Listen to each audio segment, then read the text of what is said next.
Vi kör. God morgon. Hej allihopa. No, sorry, we're taking this in English. Okay. Anyway, you're all very welcome to this bright March breakfast, and we're going to talk about a very exciting thing today on PFAS. And my name is Bruno. I work at the Stockholm University Baltic Sea Center, and we arrange these seminars on the science behind current policy topics. And as always, we're going to start with two scientists speaking first, and then you guys can have your questions. And also online, please email them or send them by Slido, and we'll bring them up. So save your questions.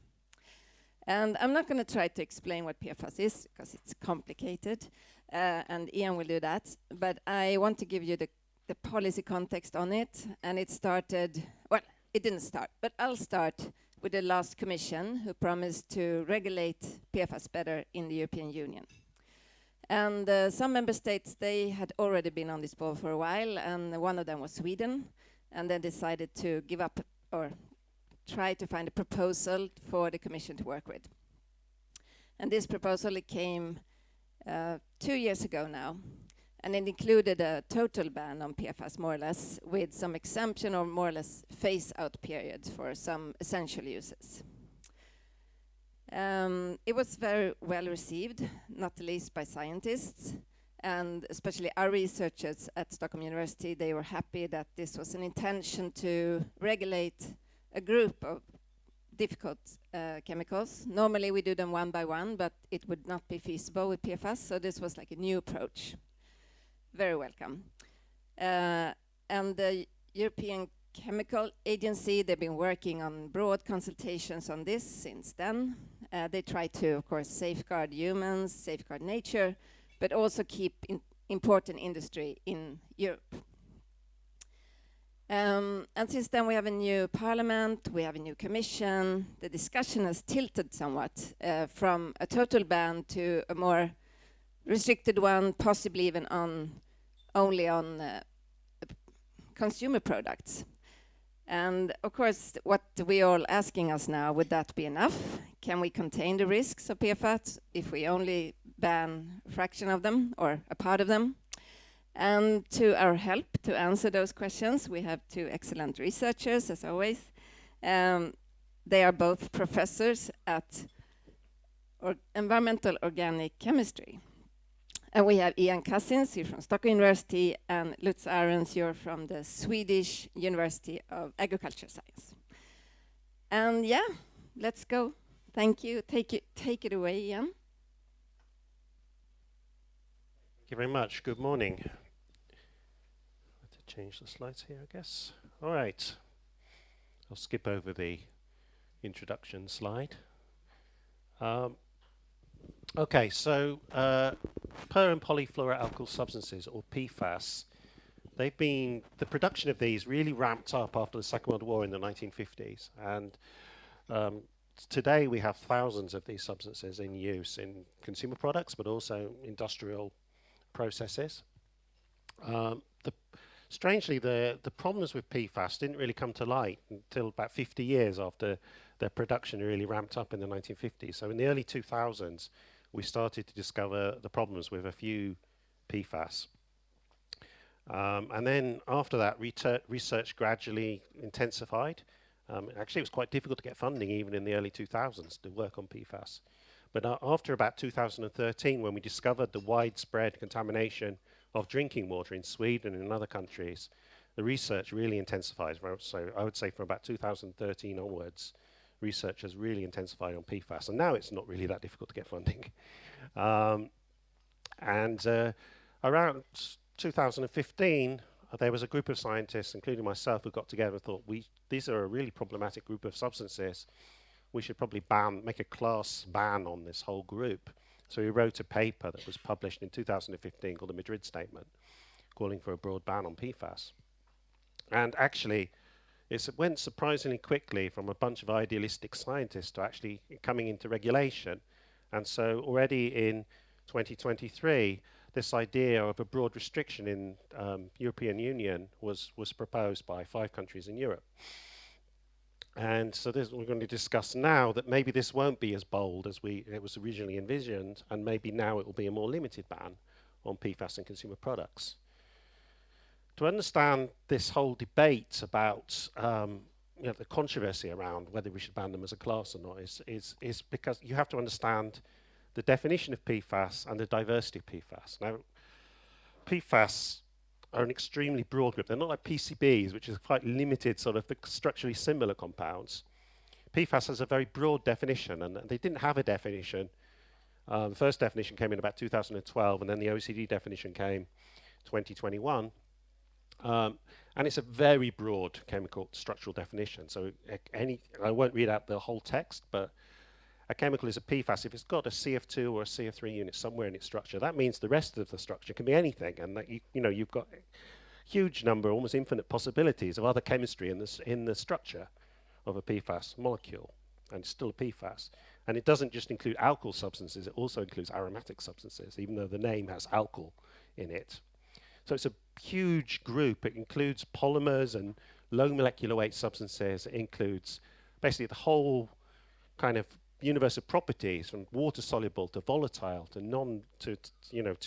solids and so on. So I won't read it all out, but it's just a huge diversity in behavior. Some of them are toxic and some of them are non-toxic. Some of them are bioaccumulative, some of them are non-bioaccumulative, and so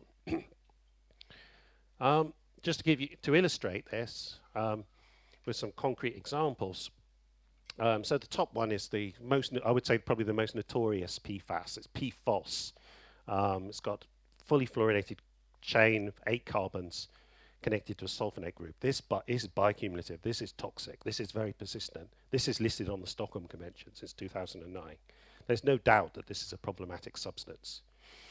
The second substance here is fluoxetine.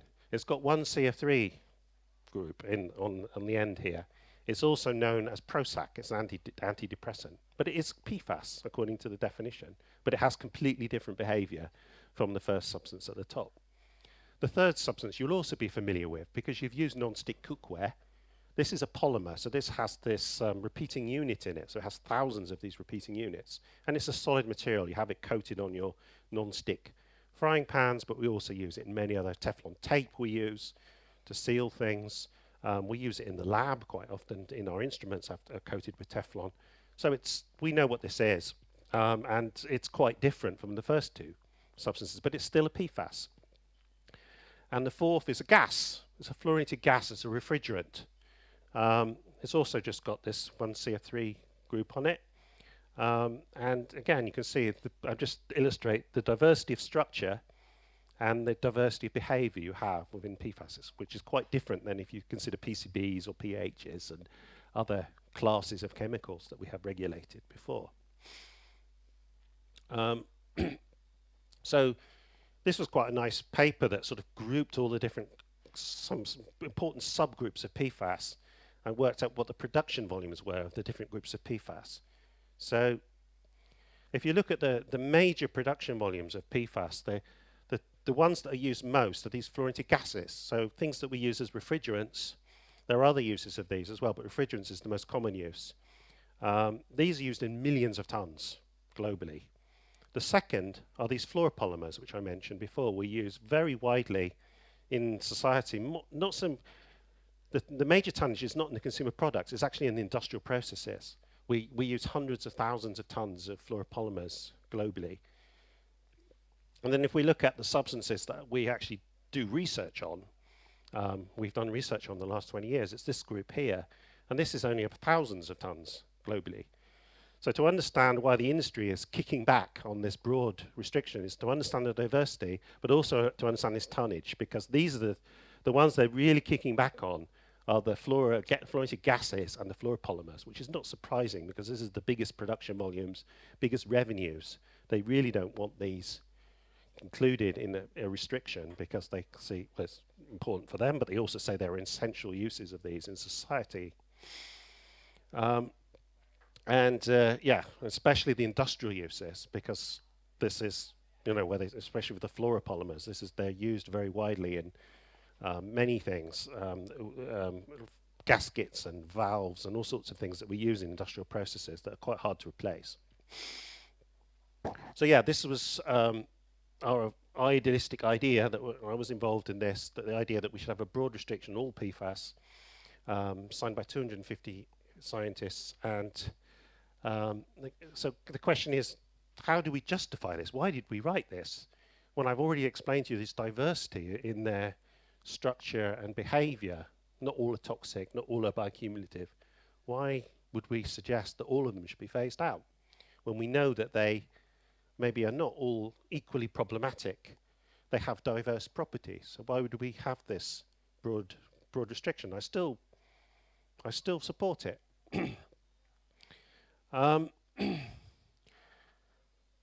We don't know the toxicity or bioaccumulation behavior of most PFAS. We know just a few, actually a handful of PFAS we know very well their toxicity. For most, we don't know. But one thing we do know about all PFAS is that they wouldn't be in the environment if we didn't make them. They're synthetic. They're also all extremely persistent. So because of this fully fluorinated carbon, this will not break down. So when it enters in the environment, maybe some of the PFAS break down, but they always break down into something which is very persistent. So under European regulation, all would be considered extremely persistent substances.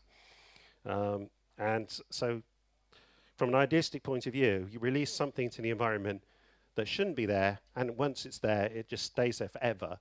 That is, to me, is from a precautionary principle point of view, that's not good, because what happens if you do continuously release these substances into the environment, their levels will increase, and we see that.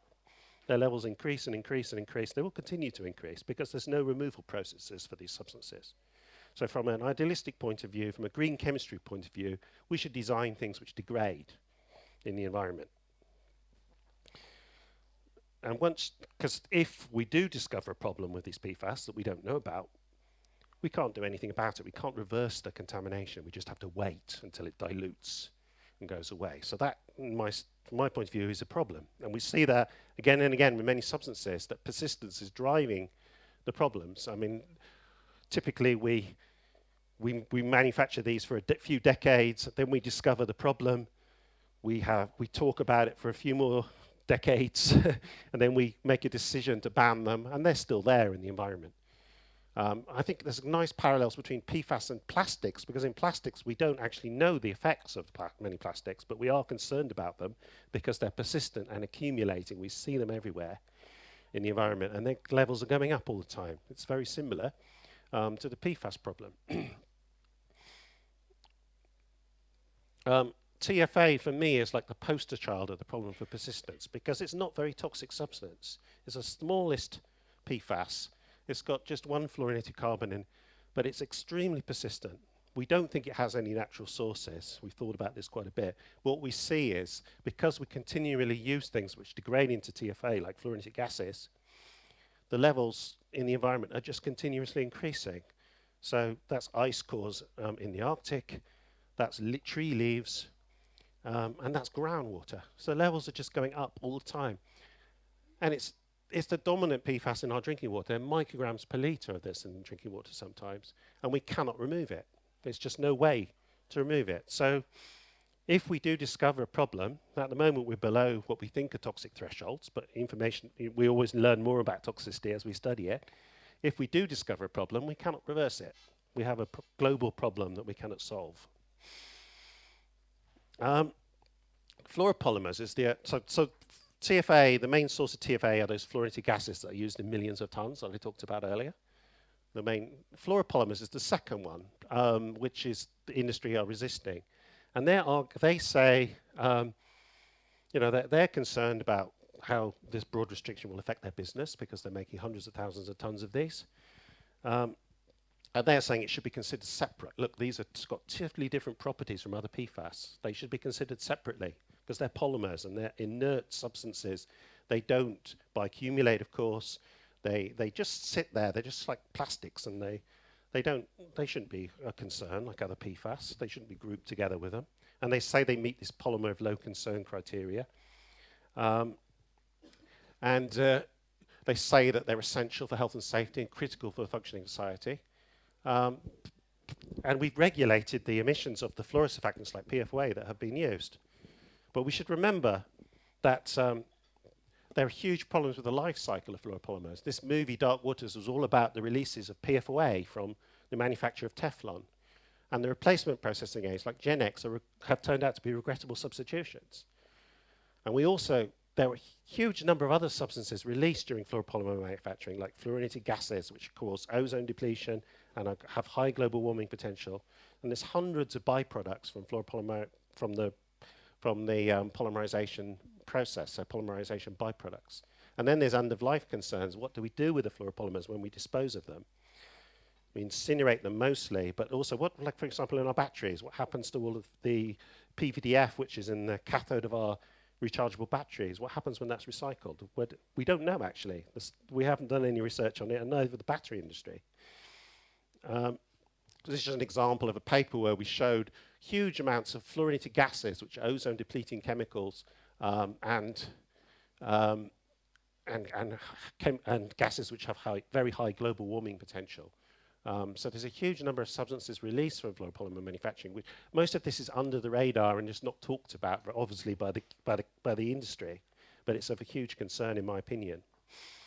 So to wrap up, I think, despite all of what I've said, I think that the restriction of PFAS in consumer products is a big victory in a sense, because compared to where we were a few years ago, when industry were basically resisting everything, this is a big step forward. So even if we don't get what we fully wanted, we aimed high, but we may not get what we fully wanted. This is still a big victory, I think, in terms of where we were 10 years ago, because we weren't getting anywhere.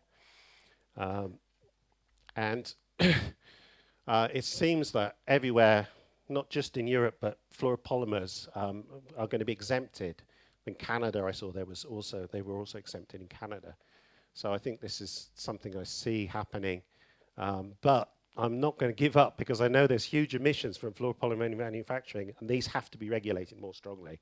In some regions, they're regulated extremely well, like in the Netherlands, but there's still lots of substances being released. You will never get zero emissions from fluoropolymer manufacturing.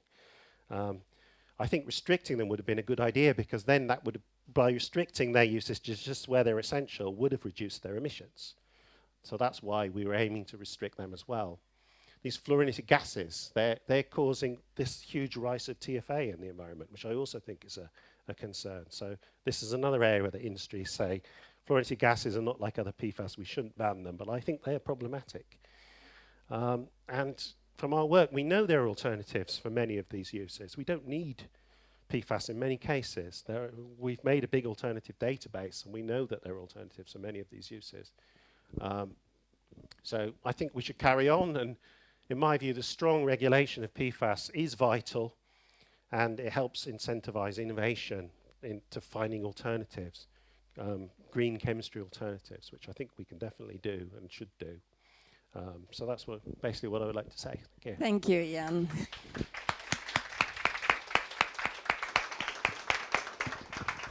Such a crash course. And sorry, I don't have questions for you right now, because we need to get Lutz going to talk about the degradation.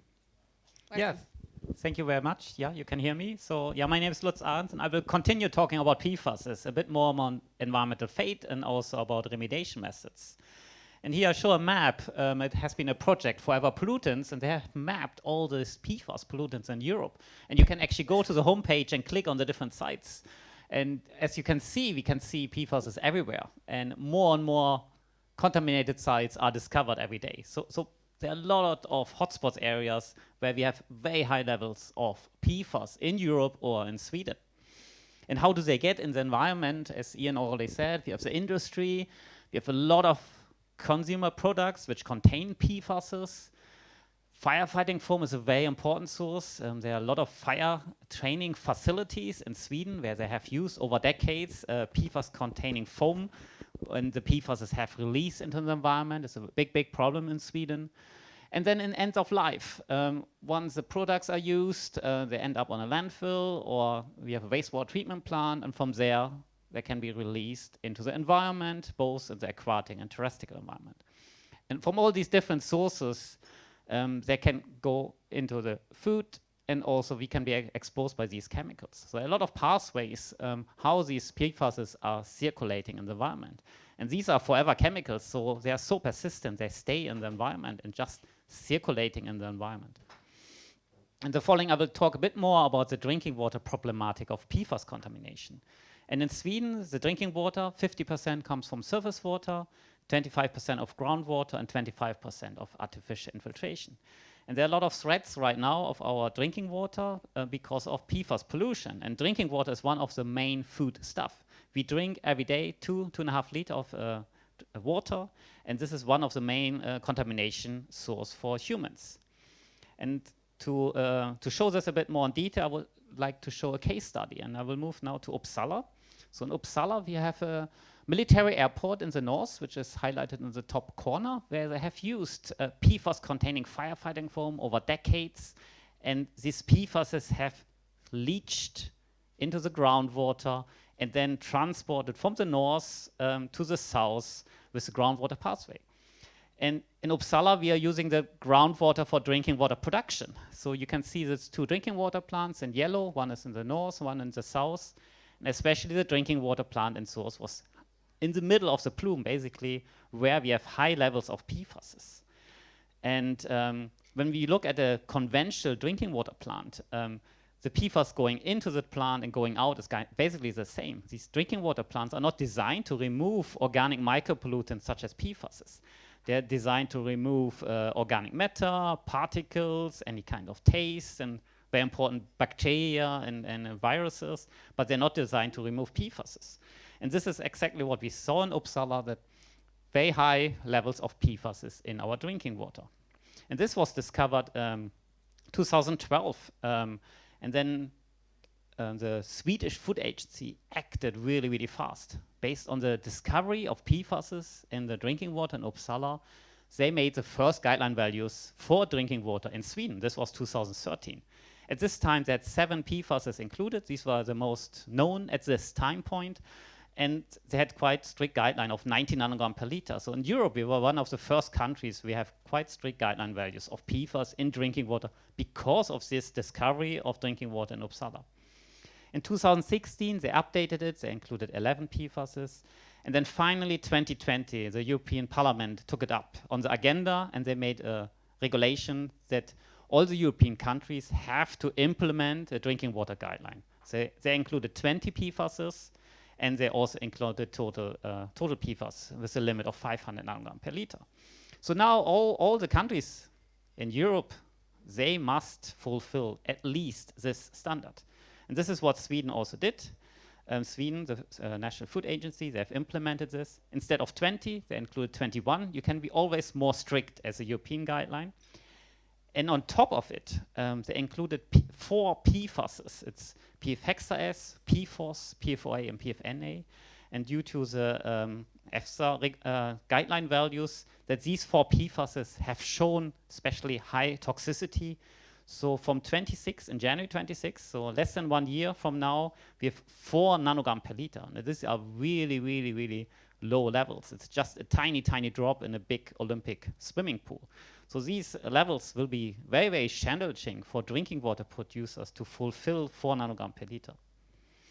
And this is what we are facing right now in Uppsala. We have PFASs in our groundwater. And the levels in the raw water are around 150 nanogram per liter. They are varying over the year a bit. So we are 50% over the guideline value of 100 nanogram per liter. But when we look at 4 nanogram per liter guideline values, we are 20 times higher than the guideline value. So we have to do something, or we have to basically shut down all the drinking water production in Uppsala. So the question is, what can we do? And this is one of my main research, what I'm doing since 2012 in Uppsala, to finding solutions how to remove PFASs from the environment or from drinking water. So here, again, we have the raw water of PFASs, 150 nanogram per liter, the some concentrations going into the drinking water plant. It's a very conventional drinking water plant. We have quite hard water. There's a softening process. There's sand filter to remove particles. So what they do, actually, they have right now in place the activated carbon barrier. This activated carbon has a very large surface area. It's very unspecific, so that it removes any kinds of organic molecules. And it's very efficient also to remove PFASs. The problem is it's a filter and it gets saturated.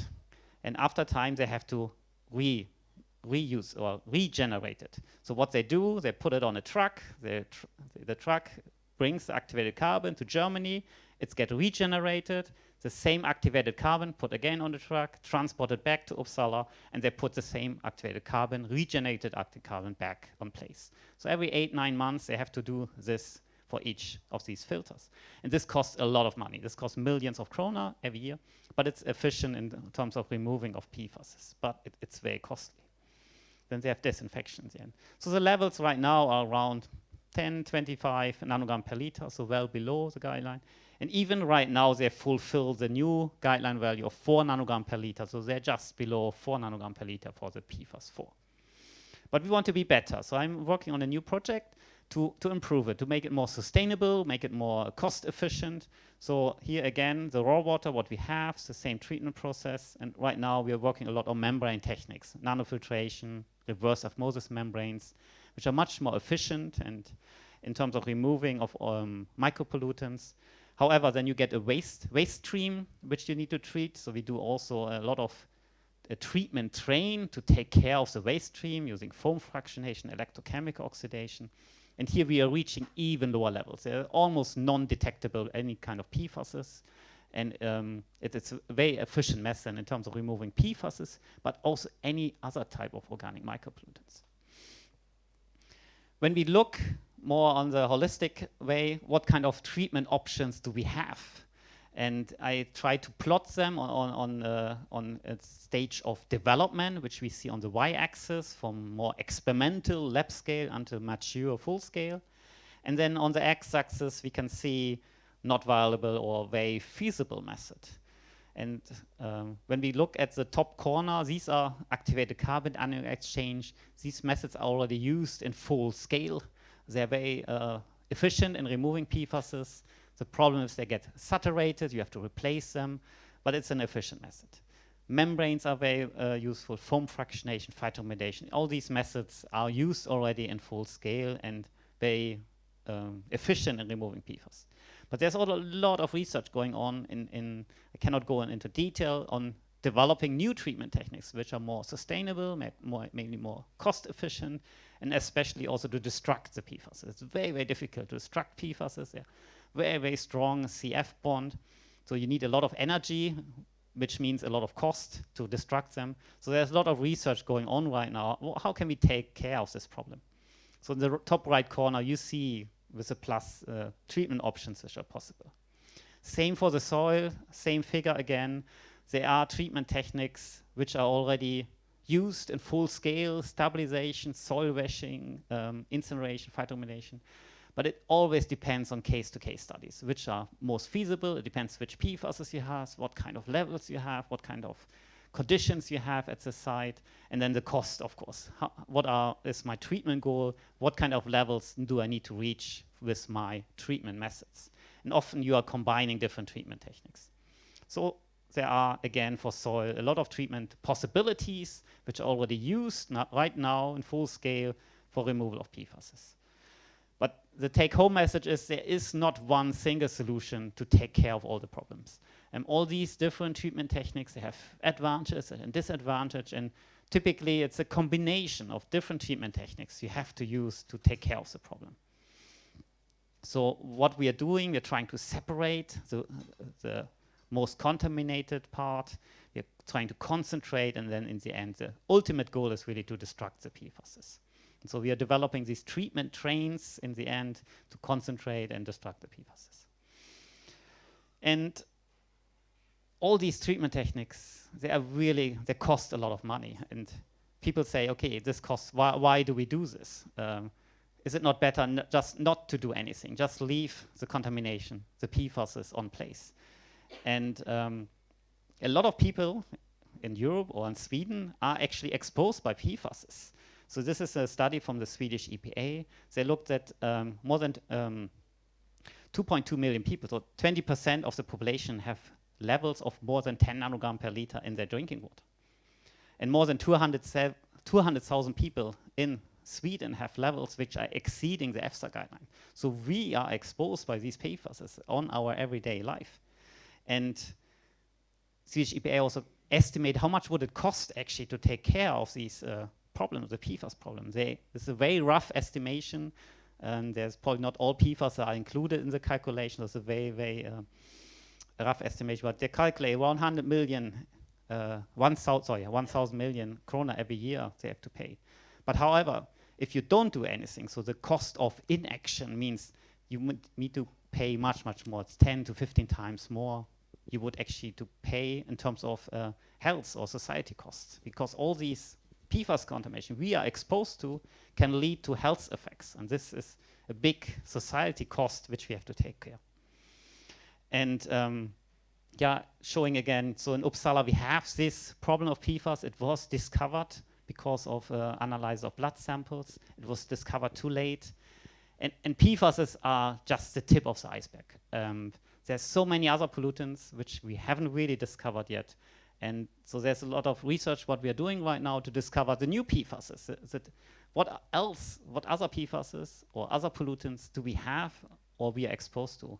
So we are combining toxicity and chemical methods. We call it effect-directive analysis to look for toxic, hazardous substances. We try to identify them. Thank you very much. Thank you. Wow. Okay, great. Please come up. Ian, you as well. And I know you have lots of questions, and Michaela will walk around with a microphone, so raise your hand. And as always, I have the privilege to ask the first one. So we're on a Baltic Breakfast, and okay, I'm glad that we can solve the drinking water thing, but there's lots of animals living in the sea. What about them? I mean, are there any like thresholds for them? Can they be protected somehow? Yeah, it is a good question, and it's a really big problem. We have so many different sources of PFAS. So PFAS are continuously released into the aquatic environment and also into the Baltic Sea, and we are exposing the ecosystem with these PFAS. And about toxicity, most PFAS we don't know the toxicity effect, unfortunately. There are a handful of PFAS where we know the ecotoxicology effect. So there's a lot of unknown effects. And we need better guideline values. We need guideline values for landfills, for wastewater treatment plants. What are they allowed to release in the environment to have a healthy, good status of the ecosystem? Okay, so there are no guidelines yet, but there will be, hopefully. I mean, we have the Water Framework Directive where we have EQS values, ecology quality standards, but these are not, there are no action required. Okay. So we have these Water Framework Directive with very strict limits. For PFOS, for example, we have 0.65 nanogram per liter, which we are exceeding in most of the sites, even in Sweden. But there's no action coming from these guidelines, from these EQS values. Okay, that was not so great here. Cecilia, go ahead. Thank you. Cecilia Hedfors, Naturskyddsföreningen, working on PFAS. I have one comment and one question. Well, first, I just want to add that the necessity of remediation of polluted areas. I made a calculation of how much PFAS, like these 4 ones that are in the drinking water limit, how much of these PFAS you can release out to the whole of Mälaren, where we got our drinking water from, and it's only 60 kilos. If you add 60 kilos, and then the Mälaren has to be clean from the beginning, and it's not. If you add 60 kilos, then you are over the limit of 4 nanogram per liter. So it's not much. And my comment to this is that later on this year, we will have a REACH revision. And right now, we have all the chemicals under 1 ton per factory in year that are produced or imported. You don't even have to notify to the authorities. So how many else of these kind of really potent chemicals do we have already out there? Nobody knows. And then my question, I can give it to you. And my question is about the fluoropolymers.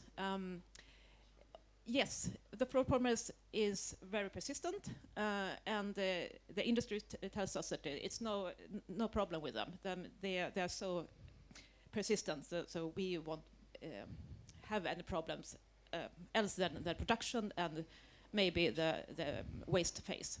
But what about the microplastics and nanoplastics from them? We know that, I know that normal microplastics are threatening. And how about the PFAS microplastics? Yeah, I can answer that if you like. Industry's response to that, which I don't think is a very satisfactory one, is that the fluoroplastics or the fluoropolymers are a very small percentage of the total amount of plastics that are released into the environment. So that's their only defense. I mean, you find PTFE in Mediterranean fish, you find it in the Arctic sediments, so they are everywhere as well. So they're contributing to the microplastic problem. They're very persistent, so they will stay there forever, even longer than most microplastics. So yeah, I mean, it's not a very good defense. They contribute to the problem. Yeah, Charles? Yeah, Charles Barkov at the Baltic Sea Center. The figure that you put up about the number of people whose drinking water is impacted, does that include people who get their water from their private wells? Because this is something like 1 million people here or something like that? This is a very good point. And these private wells, they're very, very under investigation. So most of the private wells, we have no idea about the PFAS levels. PFAS analysis cost quite a lot of money. You can, as a private owner, you can send your sample to an analytical lab, but this costs, I don't know, 2,000 crowns, 3,000 crowns. It costs a lot of money. Most people don't do it. So private wells are very well under investigated, and the answer is we don't know. There are maybe a couple of private wells which have been investigated, a tiny, tiny part. So the question is we don't know, and it's a big, big risk for human exposure because they are drinking the water. And we have this case in Uppsala, unfortunately, that private wells have been contaminated. Yes, go ahead. Hi, thanks for a very interesting presentation. I had a question for Mr. Ahrens, because you talked about the regeneration of the carbon filters that are used for the water filtration. I was wondering how the PFAS that might have been collected on those are like collected, or are they like properly disposed of? It is a source of possible re-emission maybe? Yeah, it's a very good question. Incineration, thermal desorption is a big, big uncertainty we have right now. And they didn't let us to do any analysis, this company. So we have to kind of trust them that they take care of it. I mean, it's a thermal desorption, so the PFAS are not destructed. Because if you use too high temperature, you would destruct the activated carbon. So you desorb the PFAS, and then you have to capture them. So they need to have a very, very good filter system to capture them, and then they have to take care of these filters. So you have still the waste there. And this is just one part, thermal desorption, but you have the whole incineration processes, which are really big, big uncertainty right now, and it can be a big, big source of PFAS emissions.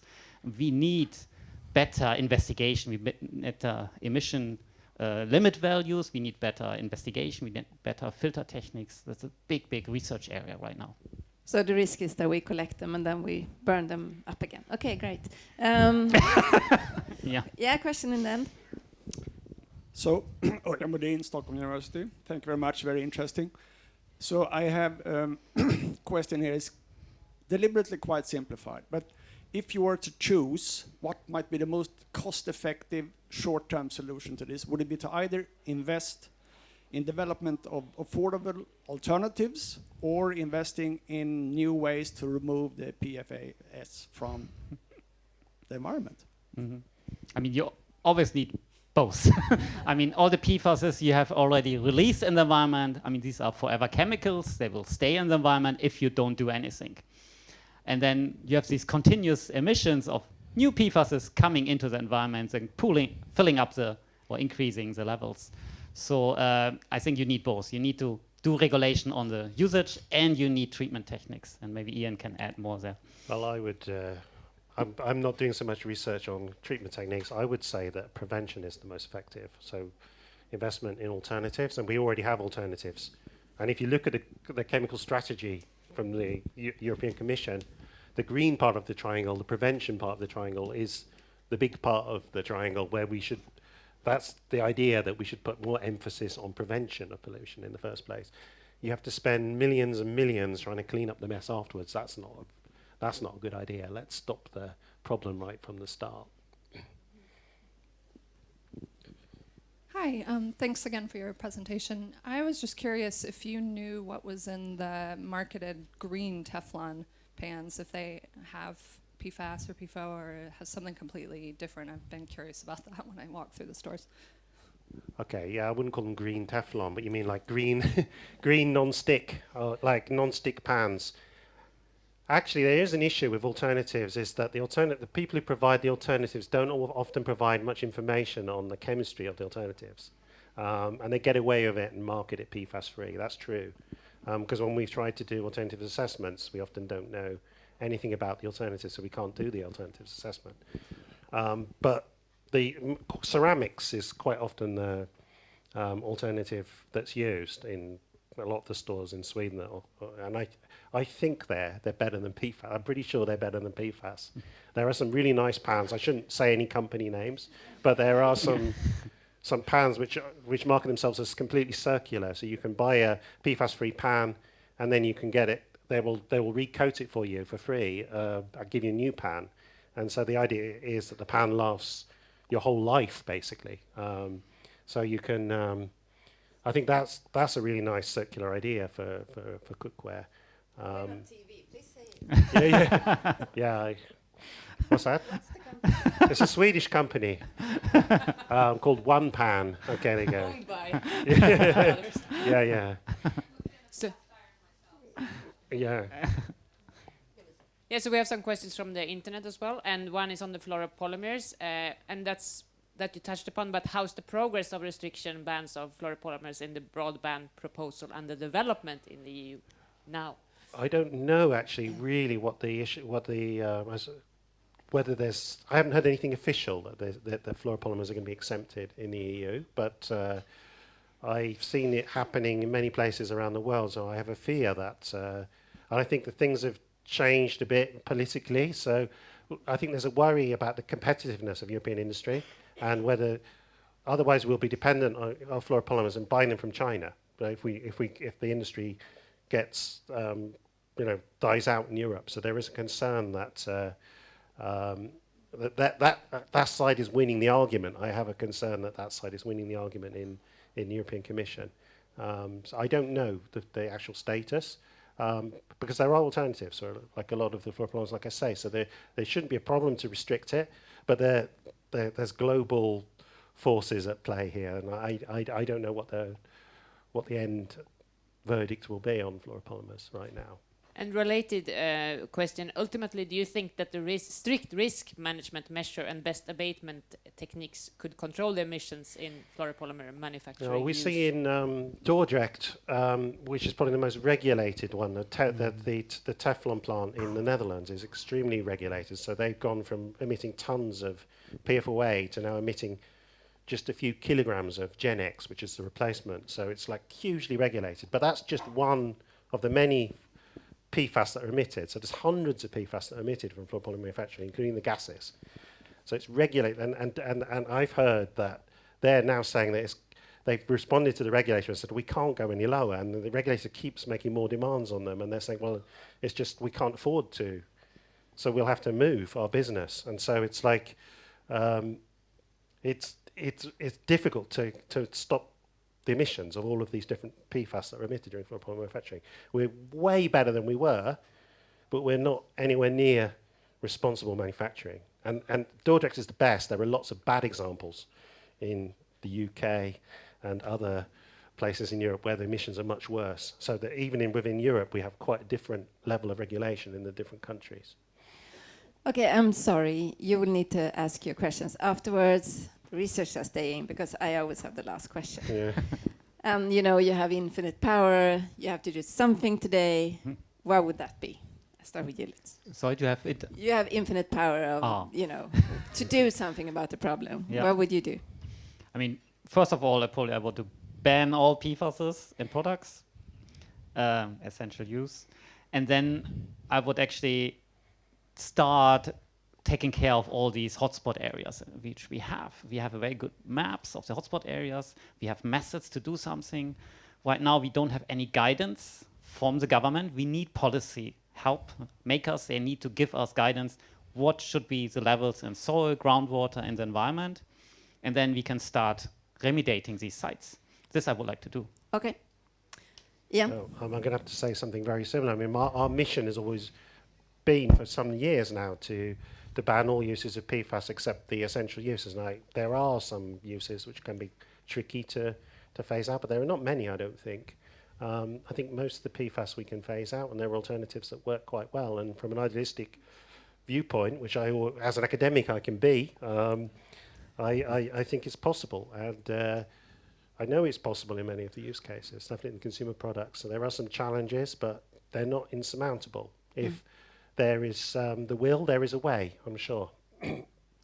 Thank you, and I think you answered our question for this seminar, that it's very difficult to contain the risk, at least. You would need to have really, really strict regulations.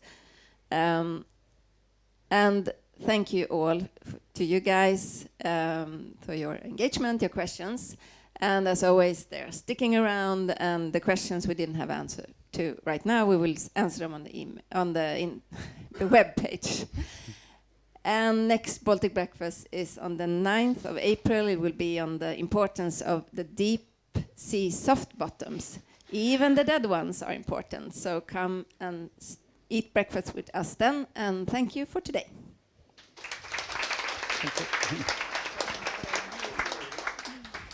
Thank you.